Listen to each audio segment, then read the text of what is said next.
So I'm not buying any seed potatoes this year.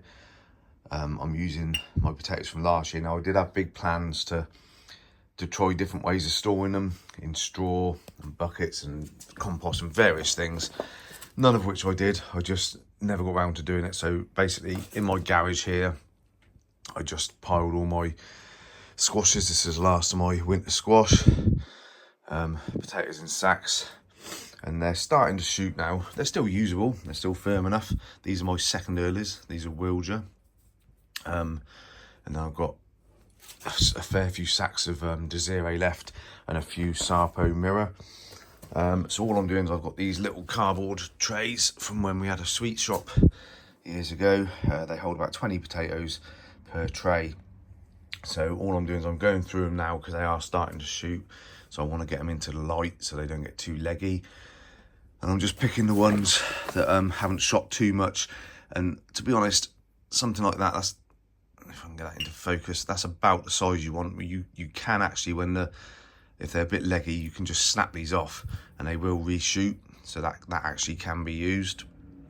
But yeah, so I'm about the size of a large hen egg, slightly larger, won't hurt. I'm not having the shoots any longer than that. Because I don't want them too leggy.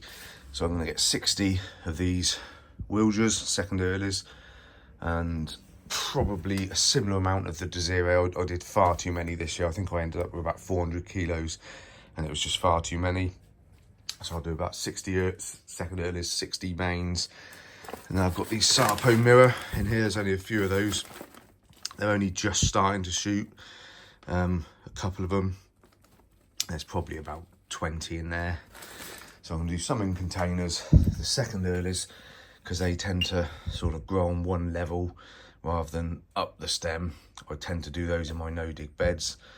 And then by the time I dig them out, I can get something else in there. The main crops I will do in containers again. But yeah, I'm not gonna buy a single seed potato this year.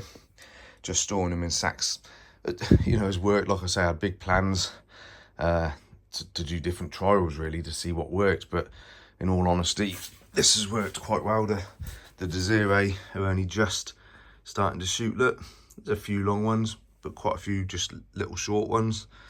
So they'll be just fine. So yeah, saved a bit of money this year. I'm not gonna buy a single seed potato, so that's good. It's be interesting to see how they do.